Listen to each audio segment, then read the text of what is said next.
Hello guys. How are you? All right, I'm gonna let people hop on. We're gonna talk about several things today. That darn Corona. What do you do? We're transferring kind of into some schools at least are transferring from, virtual to now possibly in person. But I do know that a lot of school districts are leaving it up to parents. Okay. So we're gonna talk about that. We're going to talk about some things that the secretary has said that I thought was interesting. The Secretary of Education in DC. It's interesting the things that she has said, and that is Betty DeVos. For those of you who don't know, she is the head of education for the United States. All right. We're also, I'm going to read you guys a letter from a parent. A heartfelt letter. I'm not going to use any names, but I think you guys need to hear this because you guys may relate. A lot of parents really may relate to this. So for those of you who don't know me, my name is Raven Woods. I'm the CEO and founder of Autism Mama Rocks, the IEP, and I help parents gain the knowledge and the confidence to become the CEO of their IEP meeting. So if this is your first through third time catching me live, post a 1 below. Okay, so post a 1 below if it's your first through third time catching me live. I want to get to know you. If you haven't joined the group, put in the search bar Autism Mama Rocks IEP group. Join the group. It's an amazing group. And make sure you definitely say hello and reach out. I have recently had surgery, so even though I threw on makeup and a shirt, okay, I have my yoga pants on and I am still, recovering. And the crazy part is I've had a complication, so I may have to go back into surgery. Not fun, okay? So I had reconstructive, just so you guys know, I had reconstructive surgery in my breasts because of a lump and some other things. And so there was a complication. Everything's good.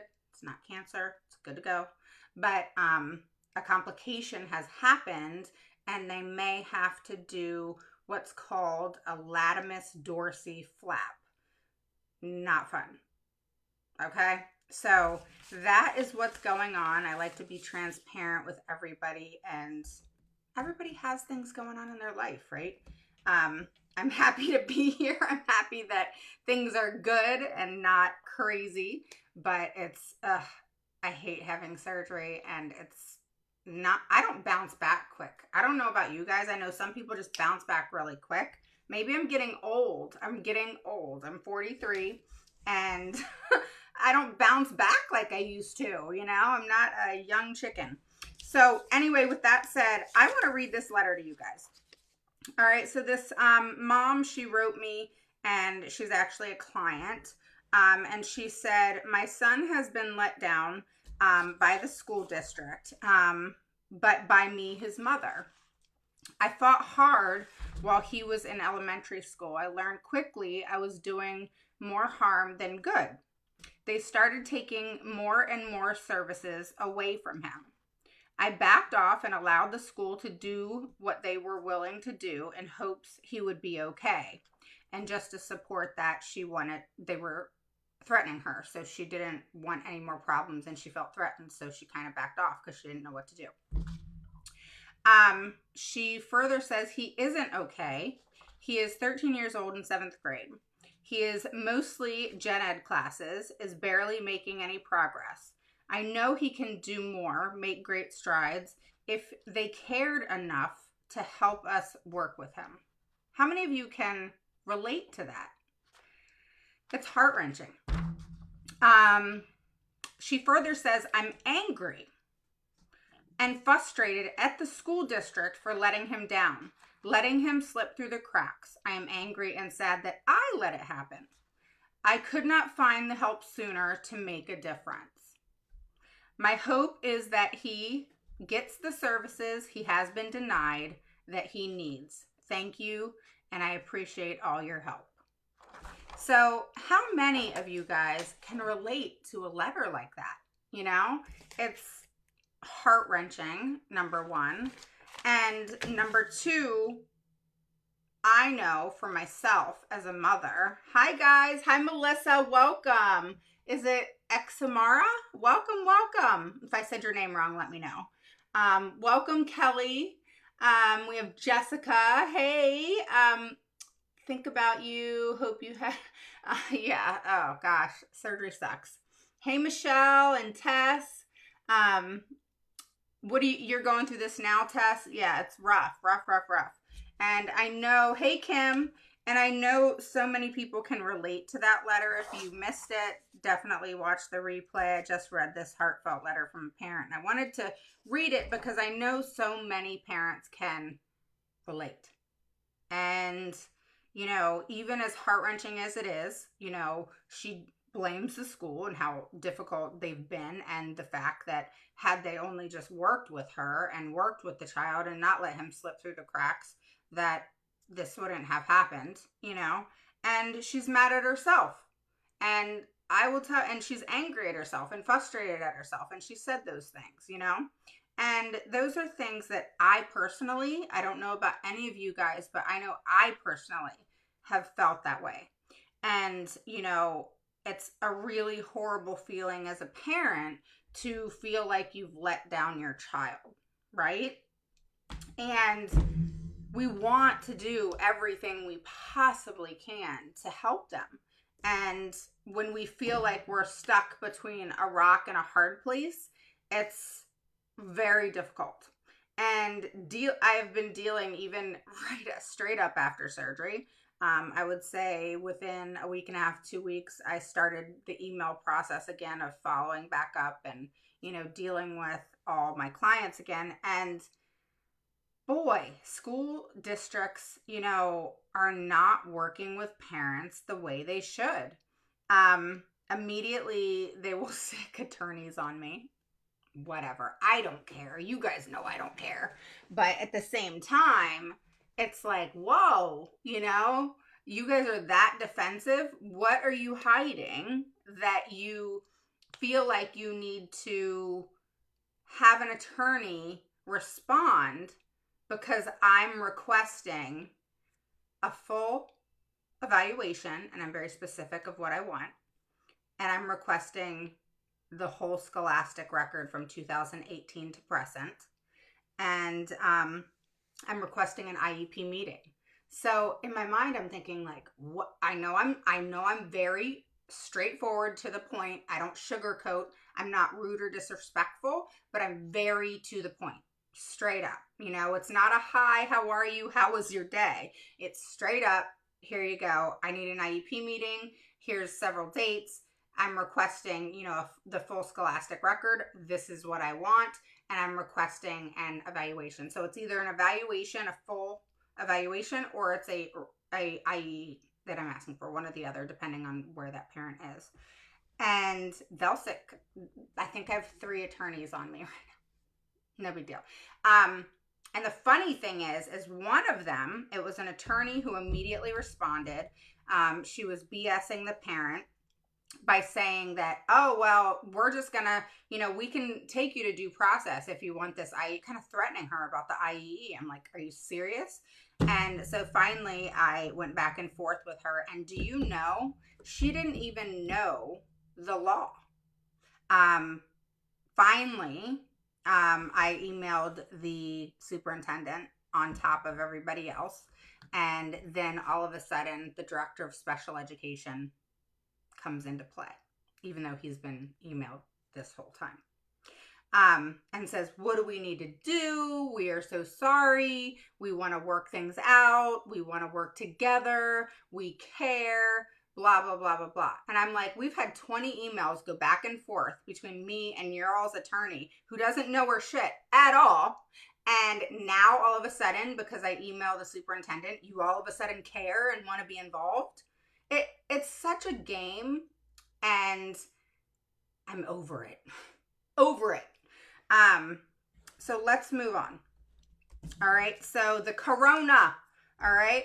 I like Carona, but not this Carona. Okay. So how many of your kids are possibly transitioning into hybrid or schools getting ready to start? I know here school starts Monday. So, and they're going to be going to school Monday, Tuesday, Thursday, Friday. Um, so I'm curious, post below, like if your child's going to school. And I know that parents have the choice. So are you choosing in school or are you choosing virtual? Which one are you choosing? So post that. I'm curious. I want to know what you guys are choosing and why. Why are you choosing virtual or why are you choosing home? I mean, obviously the corona, we don't want our kids getting that, you know. And especially here on the East Coast, it's, a lot worse than other places. So with that said, all right, I want you to know if your child has not been provided services, all right, I've had a lot of you message me and say, hey, it's in my child's IEP that they're supposed to receive speech 3 times a week, and the speech therapist has only showed up once a week or twice a week, and it's only been for 15 minutes instead of for 30 minutes. What do I do?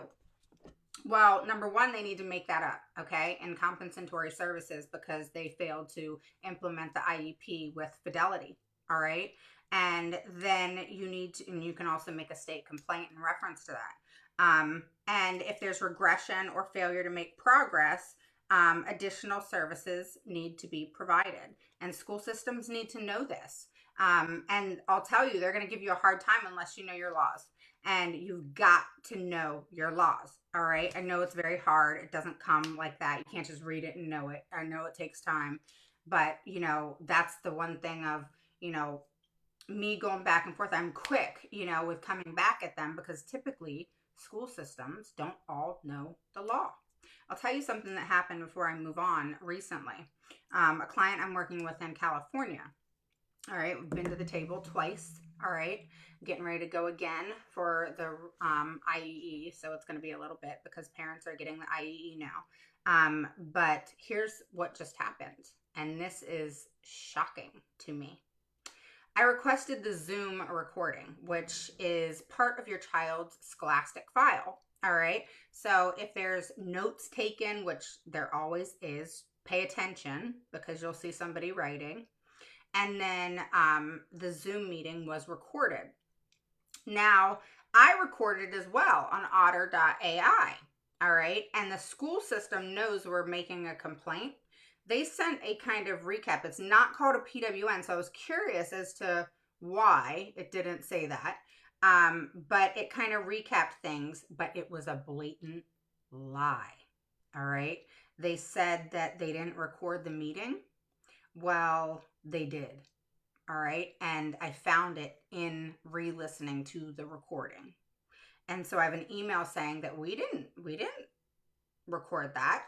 And then I have the recording. They not only specifically said they were recording, but they even said we're recording, we're pressing record now.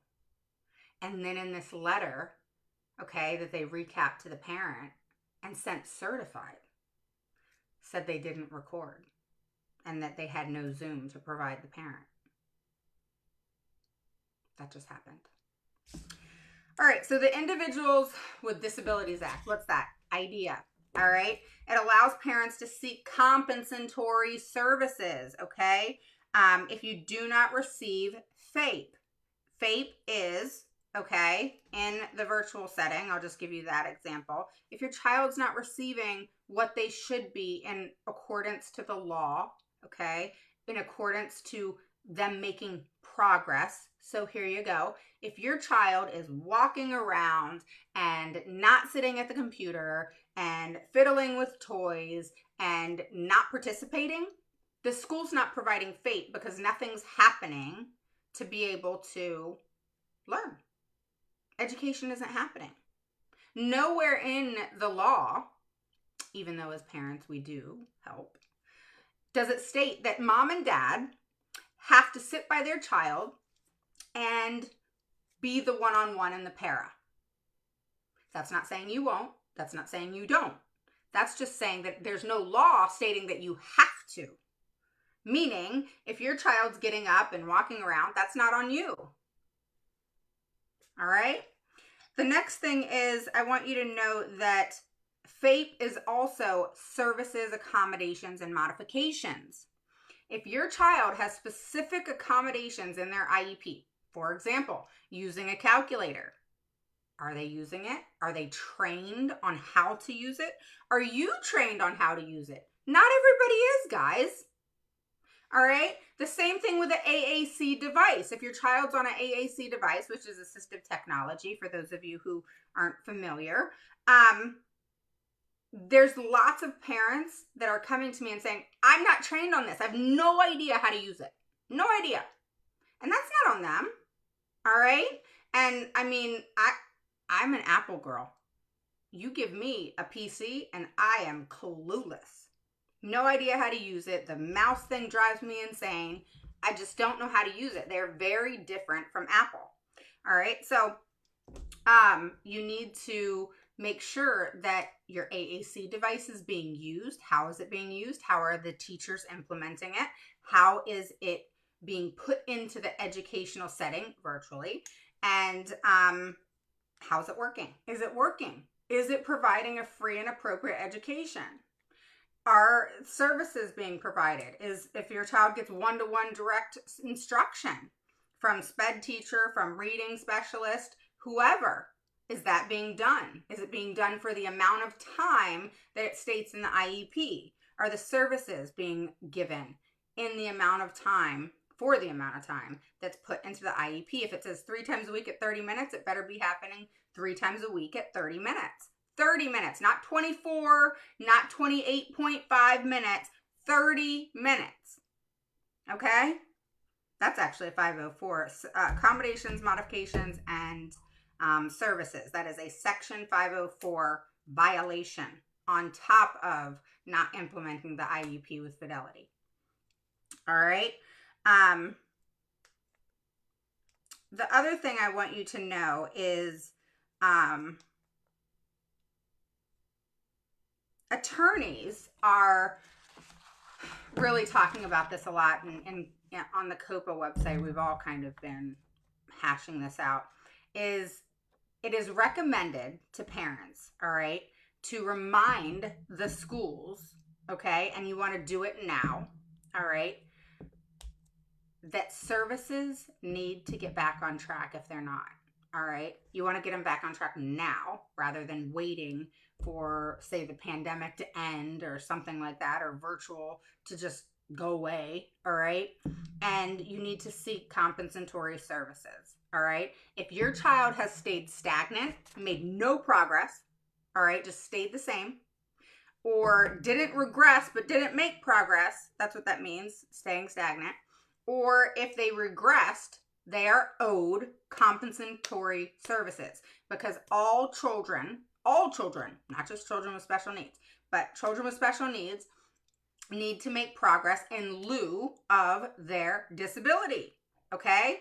And the progress cannot be below de minimis, which is minute, small, okay? So for example, you know, a good example, this is kind of a good analogy of it, is in reading. There's this horrible program, all right, that goes by DRA, all right? And it's kind of like first grade, second grade, third grade, and it's like an alphabetical thing, all right? And for example, I think it's like E through I or J is like a first grade level. Well, the school system can't say if your child went from F to I, but is still on that first grade level, that is not progress, okay? So just because they moved up letters in the same grade level is not progress. Progress is going from a first to second grade level, second to third grade level, okay? Going from 1-digit subtraction to 2-digit subtraction. Makes sense? Going from, say, you know, first reader books to second reader books, you know? That's progress, not staying on that same DRA level just because you're moving up a letter, okay? So that would be going from F to like I in the same grade level. That would be diminish progress. That is not sufficient, not productive, not enough. Okay? So that's what that means. All right. And, here's a comment made by a attorney that I thought was quite interesting.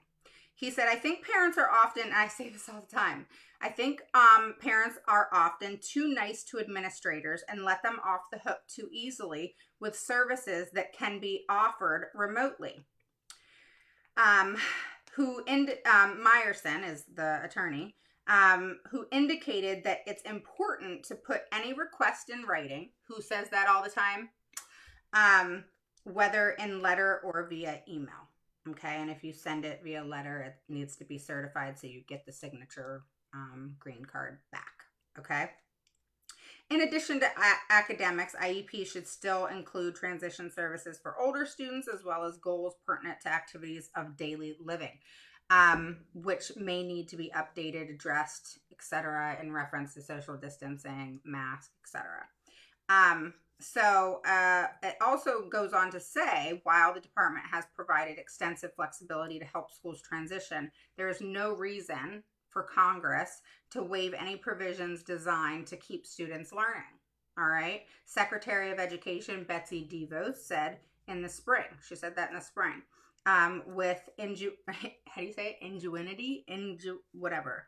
I don't know how to say it. I am so sucky with words. Ingenuity. That's how you say it. Innovation and grit.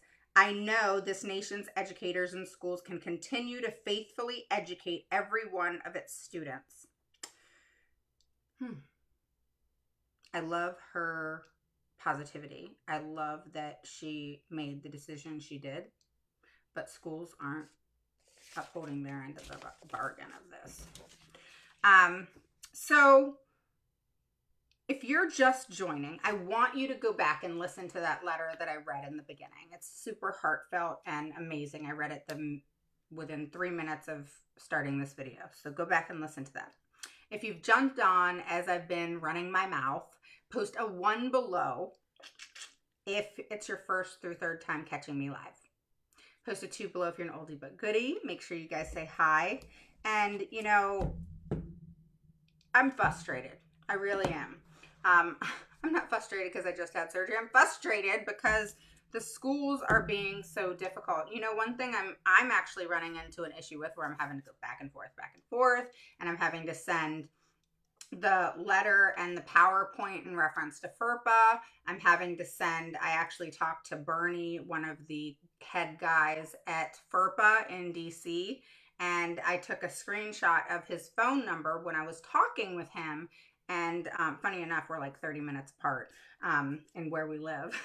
But I took a screenshot when I spoke with him, and he said, you know what? If the school systems have a problem with it, have them call me.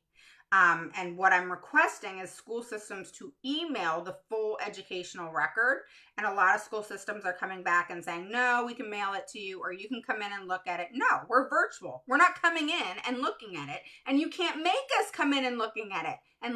All right. On page 27 through 30 of this PowerPoint presentation that I have that is direct from FERPA, it states that emails is how things need to happen during this COVID time, especially if virtual learning is being offered. All right, because there are contingencies in which schools have to provide the educational records in a different way. Okay, so don't fall for all the things that are being said right now. All right. They're throwing so many things out there at parents that because things are just different and COVID and parents not knowing everything that is part of this, which is so much, parents are just listening to it and accepting it or not knowing what to do, or, just struggling with the fact of, is this right? Is it not right? And just questioning themselves because schools are just throwing out bullshit. And I'm getting a hold of it once the parents kind of had it and said this, enough's enough. And I'm getting a hold of it, and I can't help but laugh for a second because I'm not at you, but at the fact that they had the audacity to say it. Like some of the things that they've said, I'm just like, are they serious? Is this really happening? um, because it's not cool, not cool at all. So, one other thing I wanted to talk to you about is notice and understandable language. Does anybody know what that means? If you don't, it's okay. Post that. I want to know. Hi, Nadia. How are you? My kids didn't get much out of remote learning in spring. They learned better in classroom. Um, Maricela says, I opted out of virtual speech and OT. You should not have done that. Even if it didn't work. Hi Kim, how are you? With makeup services, how do you make sure when they making these times up that it does not interfere with educational times? Well, sometimes it is. I mean, you got to kind of be flexible there. I mean, there's reasonable and reasonable, you know what I mean? So you pick and choose. You know, there's certain things that are not important, you know? Um, Hi, Cynthia. How are you? So there's just some things that aren't important, you know? And it's one of those things where, sorry, I was trying to get comfortable. For those of you who don't know, I had surgery. So I would say think about your child's day and think about where you would like that to happen. Now, if it's speech and OT, you know, you have to be reasonable in the fact that, hi, Christina. Hey, Lori, how are you? Hi, Michelle and Lisa. So you have to look at it like, I don't know, you know, if speech is 30 minutes, all right, have it 45 minutes. I try to keep things reasonable. I'm not pushing my kid to, you know, go above and beyond and stress her out because they failed to provide services. So you have to think of it on both ends. You're pissed off because they didn't provide it, but then you got to be reasonable of not wanting your child to be, you know, overworked and get frustrated and then behaviors possibly happen. So you want to, I always say 15, depending on the age, you know, 15 to 30 minutes. So if they get 30 minutes of speech and they're owed compensatory services, then you can request 30, you know, 15 to 30 minutes extra of that speech. So your child's only missing 15 to 30 minutes of when they have speech, whether it's 2 or 3 times a week. You know what I mean? So it's really not much, and I wouldn't sweat that. Same thing with OT, same thing with reading, you know, just make it up like that. And then they need to provide you a log of when they provided that makeup service via email. Okay. And then you're able to keep track of it. They're able to keep track of it. It's not a I'm babysitting you kind of thing. It's, you know, just a way to, you know, keep things smooth and nobody asks questions and there's just no hiccups, you know, keeping it in writing for both ends and both people. All right. Hi, Shelly. How are you? Chriselle, gosh, I love that name.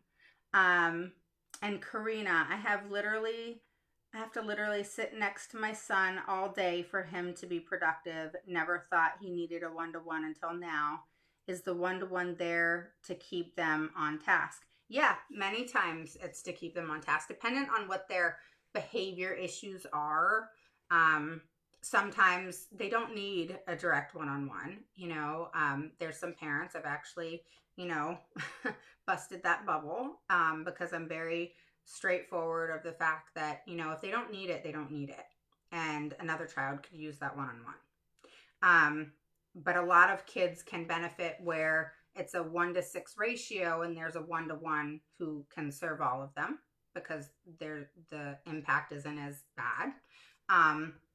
Or, you know, there's children that 100% need it hands down because they're off task and they're not making progress and they're disrupting other children. Do you see what I'm saying? So if it's just they're off task and they're fumbling and maybe it's because they're bored, you know, that's one thing. If your child has ADHD, this is huge with ADHD, is, you know, with ADHD,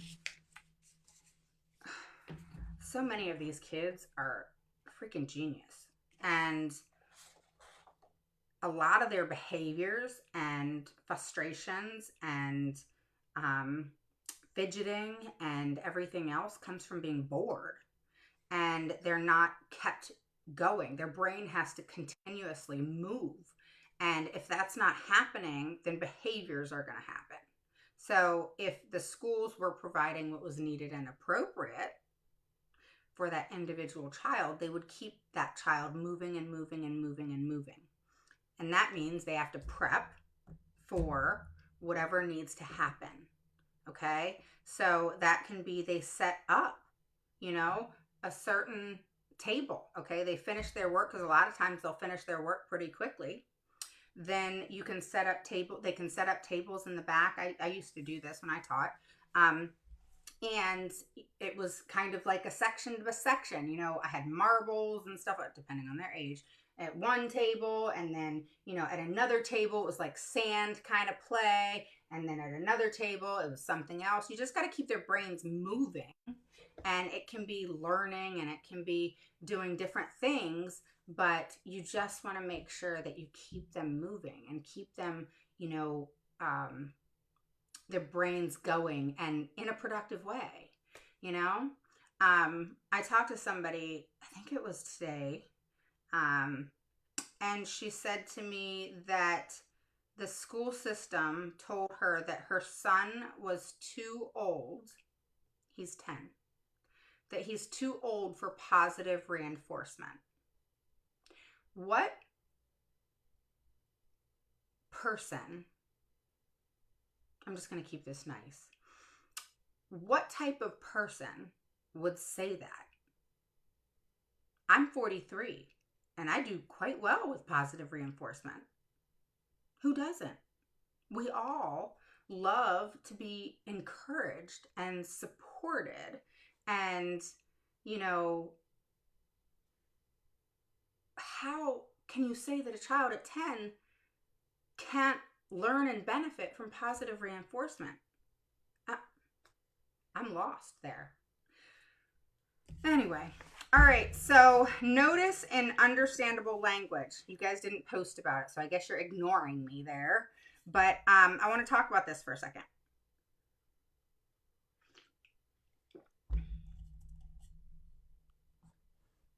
Oh, I'm sorry, Shelly.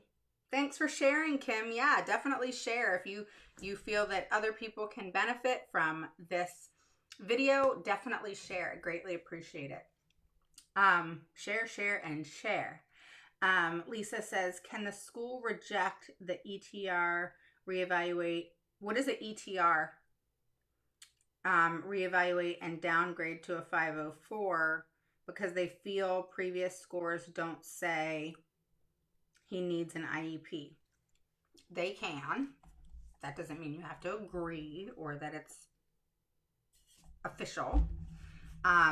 But they can suggest that. They can provide a PWN in reference to that. And then it's up to you to fight it and to make sure that you have objective data to fight it. Okay? But what's ETR? TN Miller says, in the midst of COVID, we just moved from Maryland to Ohio. Before we left Maryland, we had my autistic son's annual IEP. And the moment that we arrived in Ohio, my son is now being subjected to all kinds of tests. I thought that states are required to enforce the IEP as is. They are, but they're allowed to redo evaluations. Not chop it down to what's easier for them. I agree, and especially since you just had them, and if theirs are different, then there's a bias there. They also mentioned that a 45-page IEP is absolutely unheard here. It is kind of long. I like the team, but I have a feeling my child's solid IEP from Maryland is about to be chopped down to nothing here in Ohio. 45 pages is a bit much. All right. Kind of the average is 28 to, I would say 19 to 35. That's the average. Kim says, I absolutely believe you are amazing and have wonderful things to share with others. All the wonderful questions that people have and the answers you give, I believe are so. Thank you, Kim. All right, guys. So the notice in understandable language. All right. So what that means is I need you to look in your IEPs when you get a chance. All right? What in your IEP do you not understand? I'll give you an example of IEPs I've seen.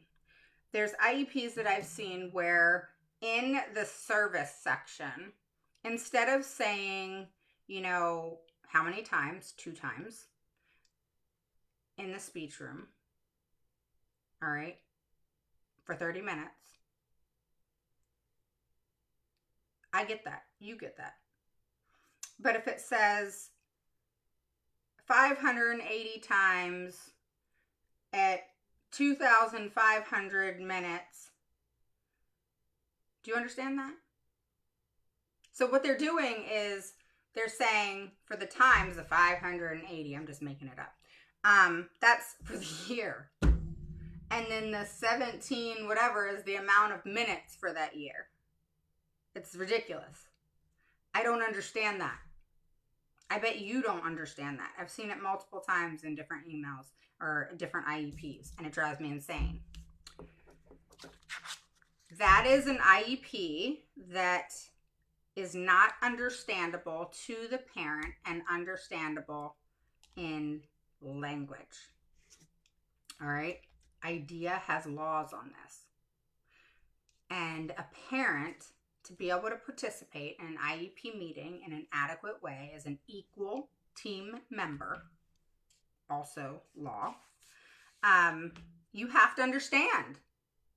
And if you don't, you need to express that in writing or on recording. And you need to state, I'm unable as the parent to participate as an adequate team member because I am not understanding X, Y, Z.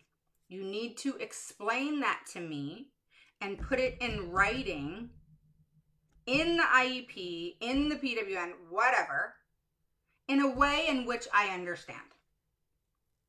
And I have to do it by law.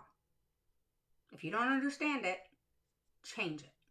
That doesn't mean they're going to change what it is. It just needs to be worded in a way in which you understand. Okay? And that is law. All right? And not being able to participate as an adequate team member in an IEP meeting is a procedural violation. That's actually a pretty big one. Okay? So I want you to focus on that.